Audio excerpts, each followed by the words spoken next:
Hello antique loving friends, it's Gregory here with Old Europe Antique Home Furnishings. Today I want to talk to you about the rise, the resurgence, and the potentially diminishing popularity of the mid-century modern aesthetic. But before we talk about the potential demise of MCM, I'd like to discuss a brief history and some of its defining characteristics. Mid-century modern, often abbreviated as MCM, is an architectural, interior design, and furniture design style that emerged in the mid-20th century from just after World War II in the mid-1940s to the mid-1960s. It is characterized by a focus on functionality, simplicity, and a strong emphasis on clean lines and minimalistic design. Mid-century modern design is often associated with a sense of timelessness and a futuristic aesthetic. I'm getting vibes of Captain Kirk here on the bridge of the Starship Enterprise. Now let's go over some of the key characteristics of mid-century modern design. It has clean lines, uncluttered lines that are often straight and geometric. Curves and angles are minimal, creating a sense of simplicity and elegance. Functional design. Furniture and architectural elements are designed to serve a purpose efficiently while maintaining an aesthetically pleasing appearance. Natural materials like wood, leather, and stone were used to create warmth and a connection to nature within the space. Iconic furniture. MCM design gave rise to many iconic furniture pieces that are still popular today, such as the Ern's lounge chair, the Barcelona chair by Mies van der Rohe, and the Noguchi coffee table. Open spaces. The design often includes open floor plans and an integration of indoor and outdoor spaces, which blurs the lines between the interior and exterior environments. Bold use of color. While the overall color palette tends to be neutral, mid-century modern interiors often incorporate bold pops of color in the form of furniture, artwork, or decorative accents. Minimalistic decor. Decorative elements are kept to a minimum instead of cluttered spaces. Mid-century modern interiors focus on a few carefully selected, well-placed pieces. Innovative materials. Mid-century designers experimented with new materials and techniques, such as molded plywood and plastic, to create innovative furniture design elements. Statement lighting. Mid-century modern design often features distinctive and sculptural lighting fixtures that serve as focal points within a space. Emphasis on form. The form of furniture and architectural elements is given priority over excessive ornamentation. Simple and elegant forms are celebrated. So now let's talk about what the future holds for MCM. Now, to be fair, my focus in dealing and collecting is on antiques in excess of 100 years in age, from the 17th century up to the 1920s. So I'll be the first to admit that I'm no expert in MCM. However, it has been a very important part of the antiques and vintage marketplace over the past few decades, and I think it's very important to study it in order to gain a broader understanding of the industry as a whole. Now, for those of you who are interested in the topic of trends in antiques and what's hot and what's not, I did a very detailed video on that subject just a few months ago on the Antique Acquisitions channel, so you might want to check that out as well. Okay, it's time to take a look at this article dated September 7th, 2023 from the Ashford Institute of Antiques for some insights into the current trends in MCM, in which they suggest that it may be losing its luster. According to the article, one plausible reason for this shift in consumer preference is the saturation of the mid-century market, at least according to Trevor Watson, who works for a leading online research firm that studies evolving commercial buying trends amongst consumers. With the increasing prevalence of mid-century inspired furniture and decor in mainstream commercial outlets, Watson says that once exclusive and unique items often associated with the mid-century motif have now become more commonplace.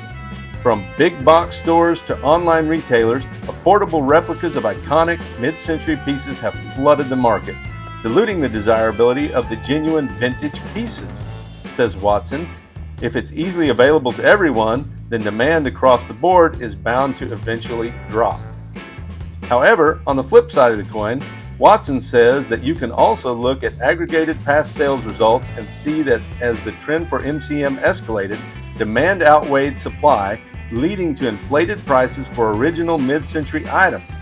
Vintage pieces by renowned designers like Charles and Ray Earns or Erno Saarinen fetch exorbitant sums, making them less accessible to the average buyer. Watson believes that this hyperinflation also created a barrier that restricted many enthusiasts from engaging in the mid-century market. For some, it just became too pricey after a while, so they ended up moving on to something else, he says. Natasha Stevens, who works as a consultant for a top design and decorating firm in New York, says that another factor contributing to the general decline in MCM's popularity is likely related to changing interior design trends and the emergence of new styles. Decor preferences are cyclical, says Stevens, with different decades and aesthetics experiencing periodic resurgences. Stevens notes that in recent years, traditional designs, rustic and early American, plain and pine minimalism, along with bohemian styles, have all gained prominence within the decorative arts community, captivating the attention of buyers who are seeking a departure from just the mid-century look. It's somewhat of a balancing act, says Stevens. It's not a complete withdrawal of the mid-century theme, but it's definitely a retreat. For many, the question of MCM's ongoing popularity has always been related to geography, at least according to veteran California antique dealer Derek Tanner, who says that over time, he's begun to see a reduction in interest at his California shop, as well as many of the booths in the state's largest antique mall. 3 years ago, the 57th Street Antique Mall was jammed with MCM, says Tanner, but today, I'd say that number is half. Tanner acknowledges the mid-century vibe was always more popular on the West Coast than the East, but says that even West Coasters are now beginning to see a diminished demand for many of these pieces. A lot of the shoppers who hit my store often have unique and personalized spaces that reflect their individuality, he says. While mid-century decor has a distinct identity, its extensive popularity and replication have made it less exclusive. As a consequence, Tanner thinks buyers who desire distinctive surroundings are exploring alternative styles that are less saturated and more reflective of their personal taste. Alongside changing trends, societal and environmental concerns have also likely played a role in the shift away from mid-century decor. Janet Holloway, a millennial who operates 3 Etsy stores, thinks that her generation, who form a significant portion of today's buyers market, tend to prioritize sustainability and ethical consumerism over just outright style. In contrast, mid-century decor, with its heavy use of plastics, synthetics, and a certain degree of non-sustainable materials, does not necessarily align with their eco-conscious values. It's not that millennials don't dig MCM, says Holloway. I think they do, but it can be hard to reconcile promoting a trend that's currently remaking items en masse from an era that used environmentally questionable materials, at least by today's standards. Holloway also thinks that an increased focus on locally sourced and handmade items, which are often absent in mass-produced mid-century designs, adds to this deviation in consumer behavior. It's certainly not all millennials who feel this way, she says, but there has definitely been a perceptible shift from my clients away from the MCM-only mantra. Dara Marcheski, who's been selling vintage decor both online and off for over 20 years, thinks that it's not only a new environmental consciousness that's gripping today's buyers, but also the availability and access to new styles and periods. When I first started out in 2000, says Marcheski, mid-century was just becoming the rage. The internet wasn't at full steam yet, so it took longer for trends to take hold or change. However, Marcheski says that with the rise of online platforms and the ease of virtual shopping, buyers have now gained access to a broader range of vintage and antique styles than they ever had before. Consequently, their preferences have diversified and expanded beyond just mid-century modern from Victorian furniture to industrial salvage. The options available to vintage enthusiasts today are far more plentiful, says Marcheski, which of course encourages them to explore other areas and aesthetics. From this, it would appear then that several leading factors may be contributing to the decline in popularity of mid-century decor among antique and vintage buyers.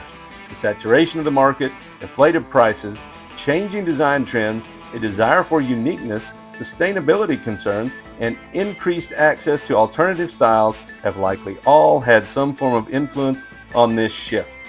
As antique and vintage markets continue to evolve, however, new aesthetics will come to the forefront, and while mid-century modern decor might currently be experiencing a decline, it will only be a matter of time before it makes a comeback, especially when consumers once again begin seeking a return to a nostalgic and retro-inspired future. Okay, well that's what the Ashford Institute article had to say about the current trend in MCM. Now I will point out that the video that I posted on Antique Acquisitions YouTube channel a few months ago went on to suggest some other trends that are in fact emerging or were popular last year in 22 that seem to be continuing.